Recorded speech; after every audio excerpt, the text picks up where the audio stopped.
फिलहाल हमारे साथ हमारे सहयोगी आशिक मीर हैं जो कि लाल चौक से हमें सीधा तस्वीरें दिखाएंगे। आशिक, देखिए 15 अगस्त का दिन है और लाल चौक की तस्वीरें देखना तो बनता है क्योंकि बहुत ही खूबसूरत तरीके से तैयारियां यहाँ पर होती हैं और विशेष इंतजाम यहाँ पर किए जाते हैं। फिलहाल क्या कुछ तस्वीरें और अपडेट आप हमें दे रहे हैं?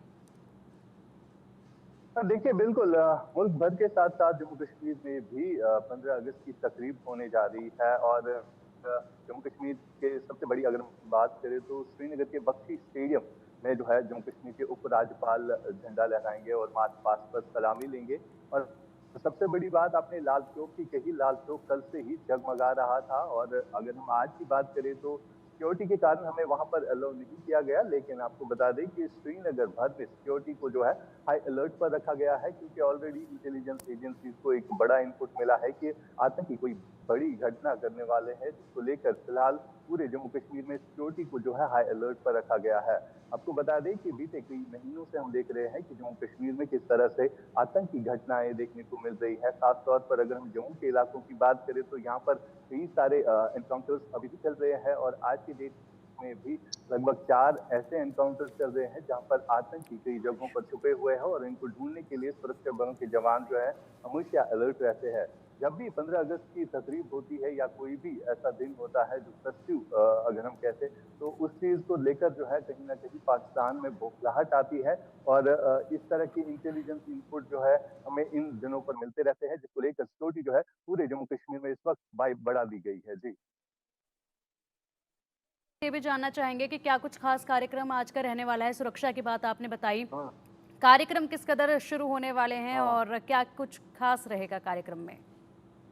बिल्कुल सबसे पहले आज श्रीनगर के बख्शी स्टेडियम में जम्मू कश्मीर के उपराज्यपाल पहुंचेंगे, जहां पर सबसे बड़ी फंक्शन होगी और इस फंक्शन में कई सारे बच्चे होंगे जो गवर्नर के इस जो इंडिपेंडेंस डे के मौके पर वहां पर सेलिब्रेशन में हिस्सा लेंगे। और सबसे बड़ी बात हमने देखी कि बीते कई दिनों से जम्मू कश्मीर में तिरंगा रैली जो है वो आयोजित की जाती है। उनका जो है हमने देखा कि किस तरह से लोग यहाँ पर बढ़ चढ़ कर इन रैलीज में हिस्सा ले रहे हैं और आज भी इसी के तहत जो है जम्मू कश्मीर में हर एक डिस्ट्रिक्ट में, हर एक तहसील में इन जगहों पर जो है इसी तरह के प्रोग्राम्स का आयोजन किए जाएंगे। खासतौर पर अगर हम बॉर्डर विलेजेस की बात करें तो यहाँ पर एक तिरंगा रैली के तहत कई सारे ऐसे गाँव हैं जहाँ पर तिरंगा जो है लोगों ने अपने घरों पर चढ़ाया है। साथ साथ अगर हम देखें तो कहीं ना कहीं जम्मू कश्मीर में ये बदलाव है जहां पर आज तिरंगे को लेकर लोग सड़कों पर चलते हैं। और कल भी हमने देखा कि श्रीनगर के लाल चौक में किस तरह से लोग तिरंगा लेकर पहुंच गए और लाल चौक के क्लॉक टावर के पास भारी भीड़ जमा हुई जहां पर लोग जो है अपने हाथों में लेकर तिरंगा थे। और आज के दिन की अगर बात करें तो आज जगह जगह पर ऐसी ही फंक्शन होगी जहां पर लोग जो है इंडिपेंडेंस डे को सेलिब्रेट करेंगे। जी ठीक है आशिक, आप नज़र बनाए रखिए, अपडेट हम आपसे लेते रहेंगे। फिलहाल हमारे साथ हमारे खास मेहमान जुड़ गए हैं, हिमांशु भट्ट जी जो कि वरिष्ठ पत्रकार हैं। बहुत बहुत स्वागत है सर आपका। सुशील वकील जी हमारे साथ जुड़े हैं, वरिष्ठ पत्रकार हैं। सुशील जी, आपका भी बहुत बहुत स्वागत है।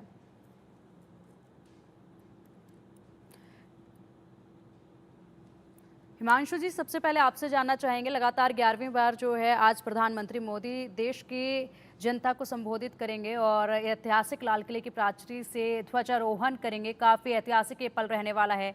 सबसे पहले हम बात करेंगे मेहमानों को लेकर। 6000 विशिष्ट मेहमान मौजूद रहेंगे।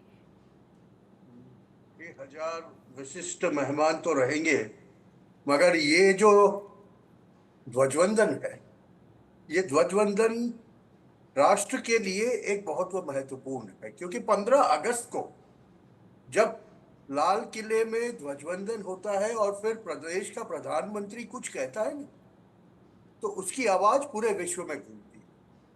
और आज जो भारत उस जगह पे जाके खड़ा है, वहां पर चारों तरफ से जब चैलेंजेस है, विश्व के अनेक कोनों के अंदर जहां युद्ध की बातें चल रही है या युद्ध वाकई में हो रहा है, ऐसी स्थिति में भारत को अपना स्टैंड बनाए रखने का, भारतवर्ष का नारा लेके भारत को आर्थिक उन्नति के पथ पर आगे अग्रसर करना, आज 5 से 3 नंबर पर जाने की जो कवायद है, वो कवायद के अंदर हमारी सुरक्षा कितनी पुख्ता है वो हमें देखना पड़ेगा। पिछले 10-15 दिनों, 2-4 महीने चुनाव के बाद से जो सुरक्षा की स्थिति बन रही है, उसकी वजह से यहां से जो आज नरेंद्र भाई कहेंगे लाल किले से, वो बहुत महत्वपूर्ण होने वाला, क्योंकि भारत के सामने जो चैलेंजेस आज आए हैं, वो चैलेंजेस का जवाब प्रधानमंत्री किस तरह से देना चाहते हैं। वो चैलेंजेस को कैसे हम निपटेंगे, बांग्लादेश के कैसे निपटेंगे,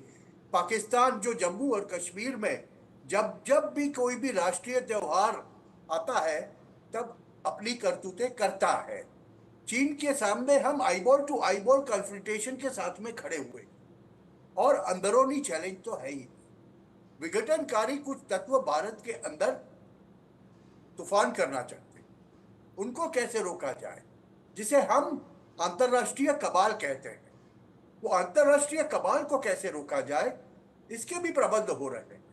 अभी प्रधानमंत्री कितना कहेंगे कितना नहीं कहेंगे, मगर डेफिनेटली आज की उनकी बात में वो चीज तो बहुत महत्वपूर्ण होगी कि वो किसको निशाना करके सीधा कहते हैं कि भैया सुधर जाओ वरना तकलीफें होने वाली है। और इस तरह से अगर देखें तो नरेंद्र भाई की 11 साल की यात्रा में शायद मुझे तो लगता है कि ये 15 अगस्त की बात जो उनको कहने वाले हैं ना, वो बहुत महत्वपूर्ण रहने वाली है। और हमें I am looking at it very very very carefully कि वो प्रधानमंत्री है तो वो भाषा अपनी तरह से यूज करें, वो गाली गलौच नहीं करते, वो बहुत तथ्य से बात करेंगे और बहुत शान में कह देंगे लोगों को कि आप समझ जाइए भैया। और वो किसको कितना समझाते हैं अपनी भाषा में शिष्टाचार से, वो देखने वाली बात है। और भारत की तैयारियां क्या क्या है उस पर से हमें समझ में आएगी। तो मेरे लिए तो आज ये 15 अगस्त का संभाषण जो प्रधानमंत्री जी का रहने वाला है ना, वो बहुत महत्वपूर्ण रहने वाला। उन्होंने पहले संभाषण में, आपको शायद याद होगा, जब वो पहली बारी प्रधानमंत्री बने थे 2014 में, तब उन्होंने पहले कहा था स्वच्छता की बात की थी। देश भर में स्वच्छता अभियान चला था। तिरंगा यात्रा की बात 2-3 सालों से चल रही है। वो किस लिए है? वो एक राष्ट्र प्रेम के लिए। और राष्ट्र के कितने लोग उनके साथ हैं जब हम भारत फर्स्ट, इंडिया फर्स्ट की नीति को लेके अग्रसर हो रहे हैं, आत्मनिर्भर भारत की नीति को लेके अग्रसर हो। और काफी विघटनकारी ताकतें हमारे अंदर भी बैठी हुई है जो अंतरराष्ट्रीय सहयोग के साथ में बहुत कुछ कर रही है, और उनका भी एक करारा जवाब आज के संभाषण में आपको मिलेगा।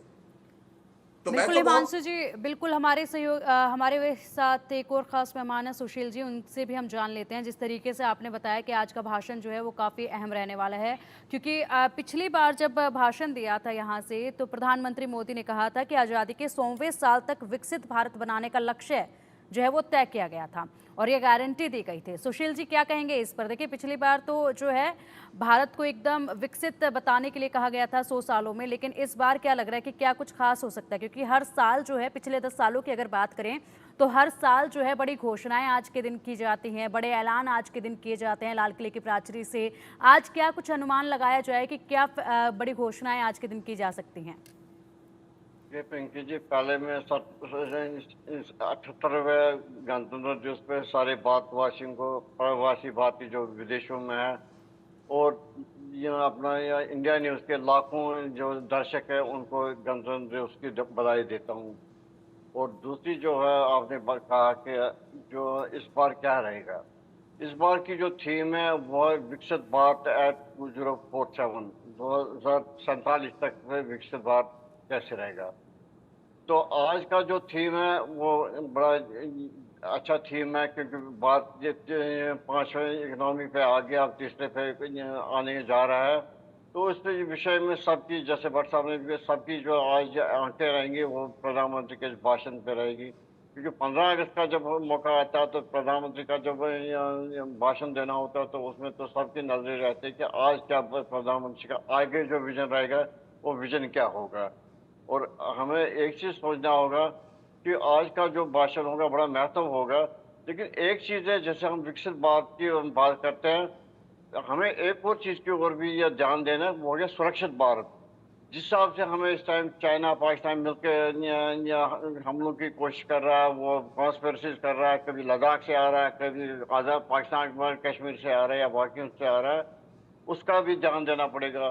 उसके बाद देख लीजिए बांग्लादेश की जो हालत है, बांग्लादेश में जो डेवलपमेंट है वो भी भारत के लिए थोड़ा सा ये नासूर जैसा बन जाएगा, क्योंकि वहाँ जो इस्लामिक मूवमेंट शुरू होगी, जो इस्लामिक जो स्टूडेंट्स वगैरह के पहले ये एजिटेशन होगी, बाद में उसने दूसरा ईयर ले लिया जिसमें बहुत सारे माइनॉरिटीज को अटैक किए गए, रेप कर दिया, बाकी चीज कर दिए गए। उस पर भी आज ध्यान रहेगा कि प्रधानमंत्री का इस बारे में भी क्या कहना होगा। और दूसरा चीज है कि इसमें कोई शक नहीं है, भारत जैसे स्पेस टेक्नोलॉजी में चंद्रयान गया, बहुत आगे जा रहा है, इकोनॉमी में भी बहुत आगे जा रहा है, इंडस्ट्रियलाइजेशन में आगे जा रहा है, मेक इन इंडिया जो प्रधानमंत्री का नारा था वो सक्सेस हो गया, नेशनल हाईवेज बन रहे, एयरपोर्ट बन गए, रेलवे स्टेशन बन रहे हैं। और अब सबसे ज्यादा ये चीज कि अब मिलिट्री सामान जो बन रहा है वो हमारे देश में अपना ही बन रहा है। पहले अरबों रुपयों का हमें हर साल इंपोर्ट करना पड़ता था, वो बंद हो गया। देश उन्नति की ओर जा रहा है। और इस हिसाब से जिस तरह से आज का थीम प्रधानमंत्री ने रखा है कि विकसित भारत है 2047, वो बड़ा कामयाब है, उसके ऊपर नजर रहेगी और आगे क्या होना है, जिससे कि हम जल्दी तीसरे नंबर पे आ जाएंगे। ये ऐसा चीज है कि इस पर बहुत सारी ये चीज हो भी गई है और होना भी है। अब सुरक्षा की ओर भी ध्यान देना पड़ेगा, वो चीज एक अहम चीज होगा। और दूसरा चीज जो डेवलपमेंट होगी, जैसे पार्लियामेंट में हो रहा है या पार्लियामेंट में कुछ वो तत्व ऐसे हैं जो बंद करते हैं, पार्लियामेंट में जो प्रोसीडिंग्स वगैरह जो होनी चाहिए वो होने नहीं देते, या बाकी ऐसे मुद्दे उठाते हैं जिसमें देश में या अपना संपर्कता या कम्युनलिज्म का डर है या बाकी चीजों का डर है, वो चीजें ना हो जाए। ये चीजें बड़े चीज देखने के लायक हो। लेकिन सारा जो ध्यान आ जाए वो प्रधानमंत्री का भाषण पे होगा कि प्रधानमंत्री के मन में क्या है, वो आगे क्या करना चाहते हैं, कैसे निपटना चाहते हैं। ठीक है सुशील जी, आप बने रहिए हमारे साथ। हिमांशु जी, आप भी बने रहिए हमारे साथ। कुछ